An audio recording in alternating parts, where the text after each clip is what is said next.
அடுத்து சபரி கதை இதோட முடியல. இன்னும் கொஞ்சம் இருக்குது. என்னென்னா, சபரிகிட்ட அவர் கேட்குறார், இந்த மாதிரி நான் சீதையை தொலைச்சிட்டேன், ராவணன்கிறவன் எடுத்துன்னு போயிட்டான், நான் என்ன பண்ணுவேன் அப்படின்னு சொல்லி அந்த கவலையை வந்து சபரிக்கிட்ட ஷேர் பண்ணும்போது சபரி சொல்கிறா, எனக்கு ஒரு மகன் இருக்கான்ப்பா அப்படின்னு. உங்களுக்கு மகனா? உங்களுக்கு தான் திருமணமே ஆகலைன்னு சொன்னீங்களே நீங்கள் அப்படின்னு. இல்லைப்பா, அவன் என்னோடய வளர்ப்பு மகன் இருக்கான் அப்படி. என்னை போலவே அவனும் சிறந்த ராமபக்தன் அப்படின்னு அவர் சொல்கிறாரு. அப்படியா, யார் அப்படின்னோடனே, ஒரு நாள் நான் வந்து இந்த மாதிரி கனிகள்லாம் சேகரிச்சிட்டு இருந்தேன்.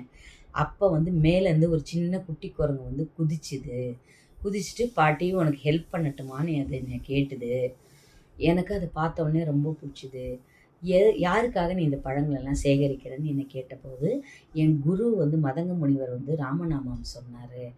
அவர் தான் வந்து ராமர் வந்து ரொம்ப பரம்பொருள், மூலப்பரம்பொருள், அவரை வந்து பார்க்க போகிறேன் நீன்னு சொன்னார். அவருக்காக நான் பழம் சேகரித்து வைக்கிறேன் அப்படின்னு சொன்னேன். அந்த அதுவும் சொல்லித்தான், நானும் உன்னை போல் கல்யாணம் பண்ணிக்க போகிறதில்ல, நானும் ராமநாமத்தையே ஜெபிப்பேன், அப்போ ராமர் என்னையும் பார்க்க வருவாரா அப்படின்னு அந்த குரங்கு கேட்டுதான். உடனே அவர் சார், கண்டிப்பாக உன்னை ராமர் வந்து உன்னை பார்க்க வருவார் அப்படி சொல்லி இவன் என்ன பண்ணுறா, என் குரு உபதேசித்த ராம மந்திரத்தை நான் உனக்கு உபதேசிக்கிறேன்னு சொல்லி ஹனுமனுக்கு ராமோபதேசம் பண்ணது வந்து சபரி. அப்படி சொல்லிட்டு என் மகன் வந்து கிஷ்கிந்தையில் இருப்பான், நீ கிஷ்கிந்தா போய் என் மகன் வந்து உனக்கு கண்டிப்பாக உதவி செய்வான், அவன் உன் வரவுக்காகவே காத்திருக்கிறான் என்னை போலவே, அதனால் நீ கிஷ்கிந்தாவுக்கு போப்பா, ஹனுமான் வந்து உனக்கு ஹெல்ப் பண்ணுவான் அப்படின்னு சொல்கிறார்.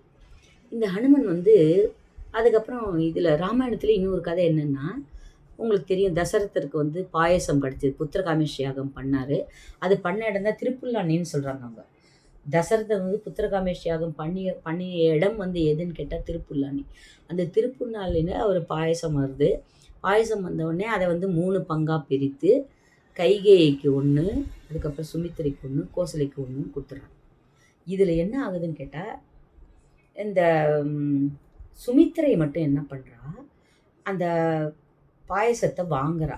வாங்கின உடனே அவள் குடிக்கலை. அவளுக்கு என்ன யோசனை வருதுன்னா, கோசலையோட பையன்தான் கண்டிப்பாக பட்டாபிஷேகத்துக்கு வருவான், கைகேயோட பையனும் வரத்துக்கான வாய்ப்பு இருக்குது. ஏன்னா கேகய மன்னன் வந்து கைகையை கல்யாணம் பண்ணி கொடுக்கும்போது என்னோட பேரன் தான் வந்து அயோத்தி அரசாளை வேணும்னு வரம் வாங்கிட்டு தான் அவர் வந்து கைகையை கல்யாணம் பண்ணி கொடுக்குறார்.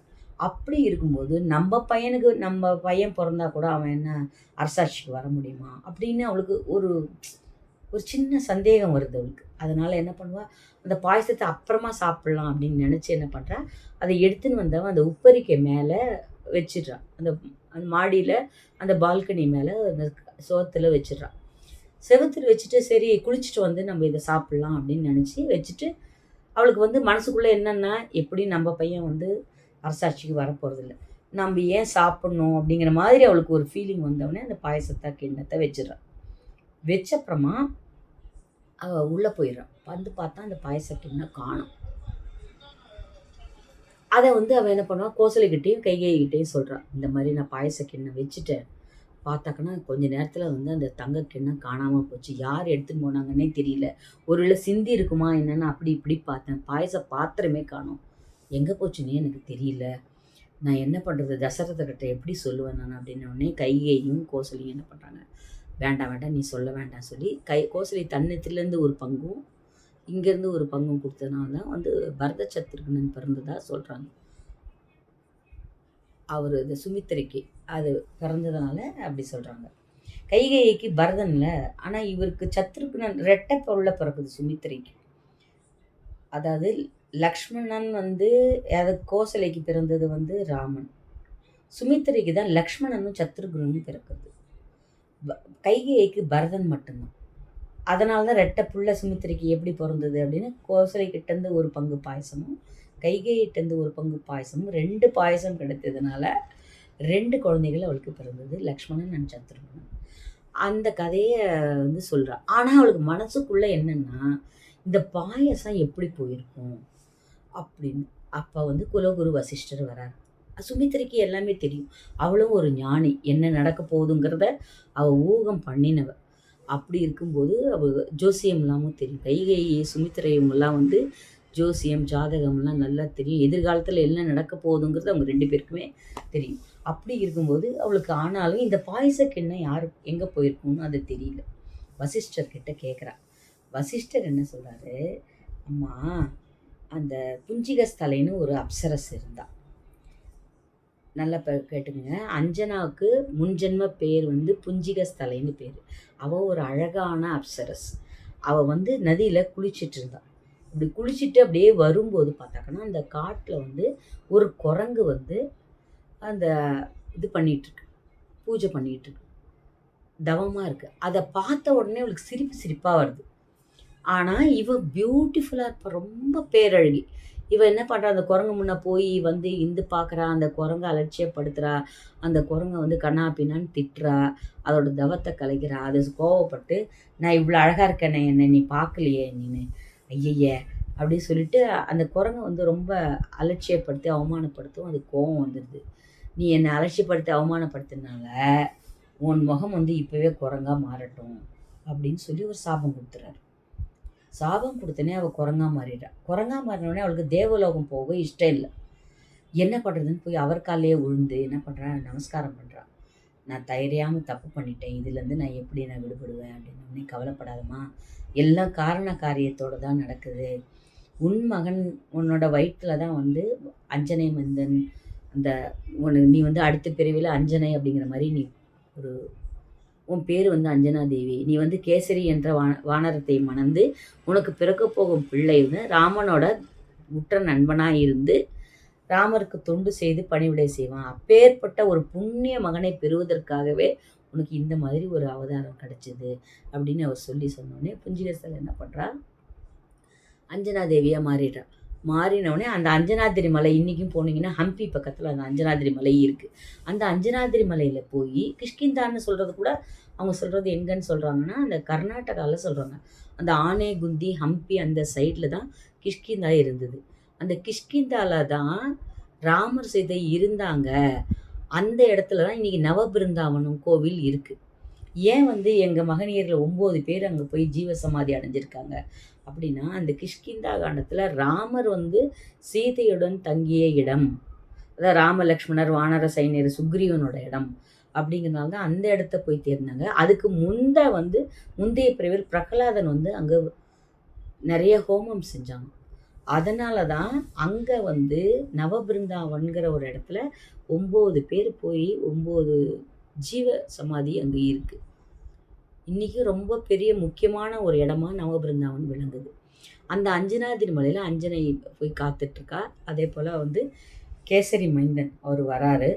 அவர் வந்த உடனே இவ என்ன பண்ணுறா, ராமபிரானுக்குரிய தொண்டனை நான் பெற்றுக்க போகிறேன் நான் அப்படின்னு சொல்லி ராம ராம ராம ராமா அப்படி சொல்லிட்டு இருக்கும்போது அப்போ தான் இந்த கைகேயிக்காக இந்த புத்திரகாமேஷியாக அந்த பாயசத்தை அவள் வைக்கிறா. அந்த சுமித்திர தேவி. வாயு பகவான் என்ன பண்ணுறாரு, நமக்கு வாயு அம்சத்தோட குழந்தை வேணும், அதுவும் ராமனுக்கு தொண்டு செய்யணுங்கிறதுனால ராமர் பிறக்க போகிற அந்த பாயசமே வேணும்னு எடுத்துன்னு வந்துடுவார். எடுத்துன்னு வந்து அவள் வந்து இப்படி வேண்டிட்டு எனக்கு நல்ல புத்திர சந்தானத்தை கொடுன்னு சொல்லும்போது அந்த காற்று அடிச்சுட்டு வந்து அவளோட கைகளில் அந்த பாயச பாத்திரம் விழுந்த உடனே அவள் என்ன பண்ணுறா, அந்த பாயசத்தை குடிச்சிடறான். அதனால தான் ஆஞ்சநேயர் பிறந்தார், ராமர் மேலே அவ்வளோ அஃபெக்ஷனேட்டாக இருந்தார் அப்படின்னு சொல்லி இந்த கதையை சொல்கிறார். அதுக்கப்புறமா இவர் போகிறார். அவர் பிறந்த உடனே அவள் என்ன பண்ணுறா, அவளுக்கு சாப விமோச்சனம் அடைஞ்சிருது. யாருக்கு, அஞ்சனாதேவிக்கு சாப விமோச்சனம். அப்பா நான் போகணும்ப்பா, நான் வந்து இந்த மாதிரி இதுவாக இருந்தேன், புஞ்சகஸ்தலைன்னு ஒரு அப்சரஸாக இருந்தேன், இந்த மாதிரி சாபத்தால் நீ பிறந்தாய், உனக்கு வந்து ராமநாம இது ராமன் தான் நீ வந்து தேட வேண்டிய தெய்வம், நீ ராமனை தான் வந்து நீ கும்பிடணுன்னு பிறந்த உடனே அவர் கிடுகிடுன்னு வளர்ந்துடுறான். அம்மா எனக்கு சாப்பிட்றதுக்கு என்னென்னு நீ சொல்லாமல் புரியம்மா நீன்னு அப்படின்னோடனே டக்குன்னு அவள் சூரியனை உதாரணம் காமிச்சிட்டு பழங்கள்லாம் இப்படி சிகப்பாக இருக்கும்பா அப்படின்னு, நீ வந்து வானரமாக இருக்கிறதுனால நீ பழங்கள் காய்கறிகள் தான் நீ சாப்பிடணும், இதை போல் பழங்களை நீ தேடிப்போ. அந்த குழந்தைக்கு ஒரு வேளை கூட ஊட்டாமல் அவள் சொல்கிறா என்னென்னா, நீ பழங்களை தான் பறித்து சாப்பிட்ணும், பழங்கள் வந்து சிகப்பு கலராக இருக்கும் அப்படின்னு அவள் சொல்லிட்ட உடனே இவர் போய் என்ன பண்ணுறது, இதில் பசிக்கும் அவருக்கு குழந்தை பிறந்த உடனே. ஈஸ்வர அம்சம் இல்லையா, அக்னியோட அம்சம், அதனால் அவருக்கு வாயோட அம்சம்னு சொல்கிறாங்க. பட் அவருக்கு பிறந்த உடனே பசிக்கும், என்ன பண்ணுறதுன்னு தெரியாமல் அம்மா பழம் போல் இருக்குன்னு சூரியனை காமிச்சிட்டு போனாங்க, அப்போ தான் உதிச்ச சூரியனன்னு சொல்லிட்டு இவர் என்ன பண்ணுவார், அந்த சூரியனை பிடிச்சி வாயில் போட்டுடுவார். அனுமான் வந்து பலசாலின்னு எல்லாருக்கும் தெரியும். ஆனால் வாயில் போட்டு சாப்பிட்ற அளவுக்கு என்ன பண்ணுறதுன்னு தெரியாமல் எல்லாரும் போய் பிரம்மர்கிட்ட முறையிடுவாங்க.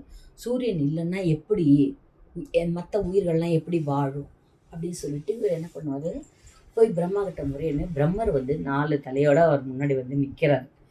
குழந்தாய், நீ பண்ணுறது ரொம்ப தவறுப்பா, அது பழம் இல்லைப்பா, அவர் சூரிய பகவான், அவரை விட்டுடு அப்படின்னு கேட்பார். எனக்கு பசிக்குதே அப்படின்னு அவர் கேட்டவுடனே, இதோ பாரு உன் கண்ணு முன்னால் பாரு எவ்வளோ பழத்தோட்டம் நல்லா இருக்குது, நீ தயவு செஞ்சு அதெல்லாம் சாப்பிட்டு கொஞ்சம் சூரிய பகவானை விட்டுறியப்பா நீன்னு, இந்த பாரு உனக்காக ஒரு நல்ல ரத்தன மாலையை பரிசளிக்கிறேன் நான் அப்படின்னு சொல்லிட்டு இவர் என்ன பண்ணுவார், ஒரு அழகான ரத்தன மாலையை அந்த அனுமனோட கையில் போடுவார், கழுத்தில் போட்ட உடனே ரொம்ப ஜெகஜோதியாக இருக்கும். எனக்கு பசிக்குது அப்படின்னோடனே இவர் என்ன பண்ணுவார், அந்த பழங்கள்லாம் காமிச்சிட்டு உடனே சூரியன் என்ன பண்ணுவார், அவர் காலில் விழுந்து நமஸ்காரம் பண்ணிவிட்டு, அப்பா என்னை விட்ட வரைக்கும் போதும்னு சொல்லி சூரிய பகவான் போயிடுவார். இதுக்கப்புறமா நான் வந்து யாரை பார்க்கணும், ராமரை பார்க்கணும் அப்படி இப்படின்னு சொன்னோடனே திரும்ப இந்த நவரத்ன மாலையை வச்சு நான் என்ன பண்ணுவேன் அப்படின்னு அவர் கேட்பார். அப்போ அவர் சொல்லுவார், கவலைப்படாதம்மா, இந்த மாலை வந்து யார் கழுத்துலையும் நீ போட்டிருக்கிறது யாருக்குமே தெரியாது. நான் ராமரை எப்படி கண்டுபிடிக்கிறதுன்னு ஆஞ்சநேயர் கேட்குறாரு. அதுக்கு அவர் சொல்கிறார், இந்த மாலை வந்து நீ யாரை பார்க்கணும்னு நினைக்கிறியோ அவர் கண்ணுக்கு மட்டும்தான் தெரியும். அவர் இதை பார்த்த உடனே இந்த மாலையை நோட்டீஸ் பண்ணி உன்னை சொல்லுவார். அப்படி சொல்லும்போது அவர் தான் ராமன் என்ன நீ புரிந்து கொள்ளணும் அப்படின்னு சொல்லிட்டு, ராம சொல்லு, இது பாரு உனக்கு வேண்டிய பழங்கள்லாம் இருக்குது அப்படின்னு சொல்லிட்டு, அப்போ தான் தெரியும் இந்திரன் வந்து வஜ்ராயுதத்தால் அடிப்பான், அதனால தான் அவருக்கு தாடை உண்டாச்சு, அதனால தான் அவருக்கு பேர் தாடையை வீங்கியவன் என்ற பொருளில் அனுமன் என்ற பெயர் வந்தது என்பார். ஒருத்தரும் ஒரு சக்தி கொடுத்துட்டு போயிடுவாங்க. ஆனால் உன்னோட பலம் வந்து மறைஞ்சு இருக்கட்டும், ரொம்ப வாழ்த்தனை பண்ணுற, அதனால உன்னோட பலம் உனக்கு தெரியாமல் போகட்டுங்க சாபம் கூட ஒருத்தர் கொடுத்துட்றாரு. கொடுத்துட்டு ஒருத்தர் நவரத்ன மாலை கொடுக்குறாரு, ஒருத்தர் ஒரு ஆயுதம் கொடுக்குறாரு, உனக்கு வந்து பசி அடங்கட்டுங்கிற மாதிரி எல்லாம் சொல்லிவிட்டு அந்த அனுமனை பார்க்க போகிறாரு.